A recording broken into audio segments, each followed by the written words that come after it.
Through Saved by Luke, we are hoping to raise awareness about the importance of teaching infants and young children how to swim, and not only how to swim, but to rescue themselves in the water.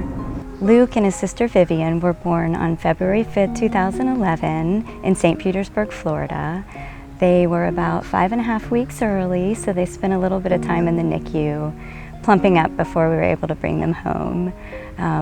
Vivian looked just like her dad, Ian. She had green eyes and his square hairline. And Luke looked like my side of the family. He had big brown eyes, beautiful dark eyelashes and dimples, and I fell completely in love with him. He was very affectionate.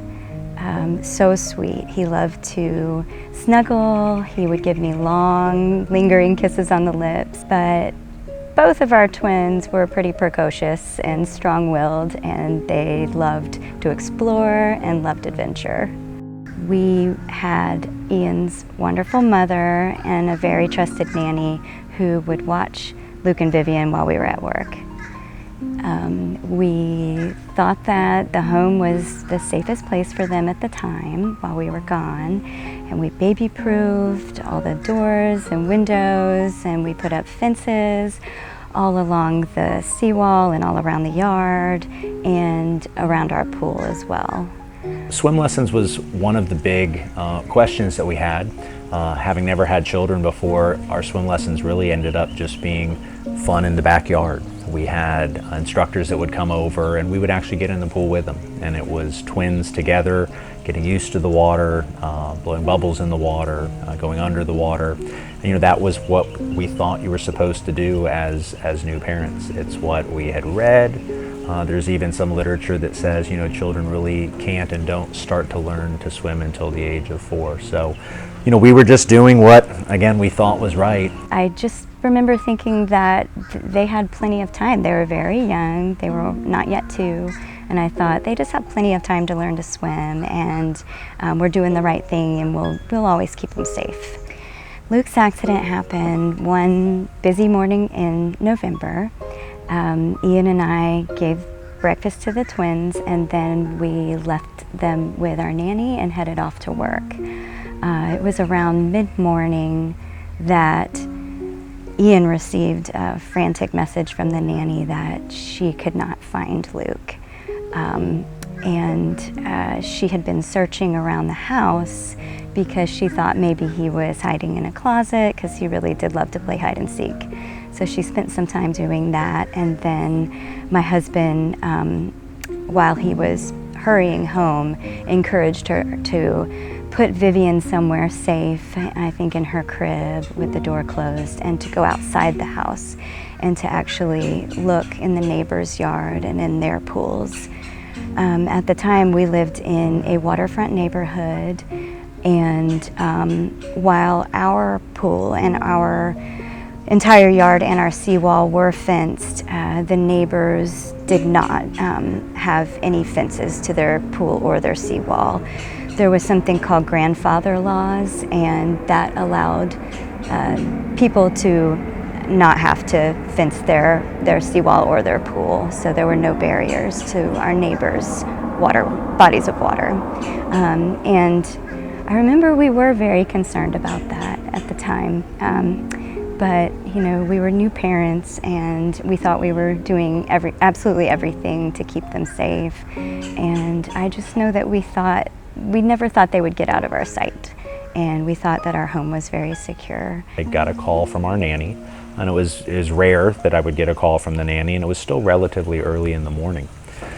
She called, and she was frantic. I could tell in her voice, and she had basically just said, "I can't find Luke."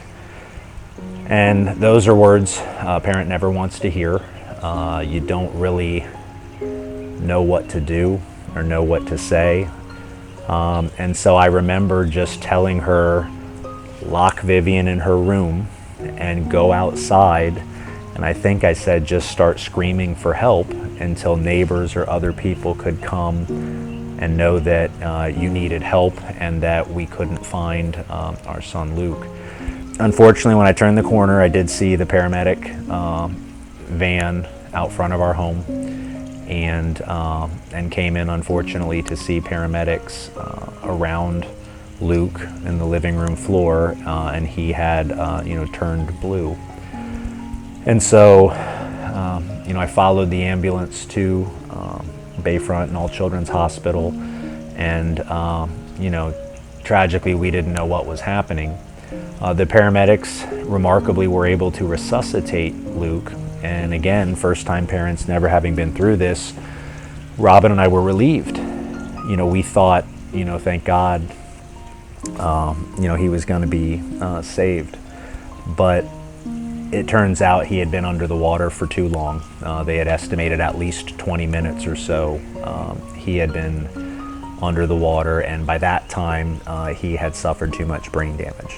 And so while his body and his lungs would function with the assistance of technology, he unfortunately had lost all brain function, and without technology was incapable of breathing by himself. He was on life support in the hospital for 3 full weeks, and there was a lot of prayer going on from us, our family, and just thousands of kind people who prayed for a miracle for him. But there was honestly just too much damage done when he was underwater, and we were told by doctors that there was no brain activity, and we made the very difficult decision that no parent should ever have to make, to remove him from support.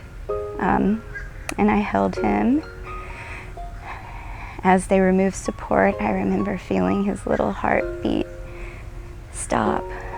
And at that point, I handed him off to a surgeon. He was an organ donor, and he was able to give his liver to a young mom in Tampa, and we were very glad about that. Now, approaching his 10-year anniversary, we just think that if his story, if his experience, if some of the learnings that we as new parents took away from this tragic experience could help other people, could help other first-time parents, could help other children that don't know how to swim and whose parents don't fully understand what ISR is versus regular swimming lessons. If somehow that information could be shared with parents, and they're educated and they understand the availability of these services in their community, and if people don't have the financial means, we would love to be able to help and assist them. ISR is a survival swim program. We work with children as young as 6 months old. They're based around learning how to float and survive if a child ever falls in the water. And we can teach a child to roll back and float and get air until somebody can come rescue them. They can do this in any body of water. We teach through muscle memory, and the great thing about that is it's like riding a bike. Once they learn how to do it, they never forget how to do it. I'm okay if Luke's story scares people.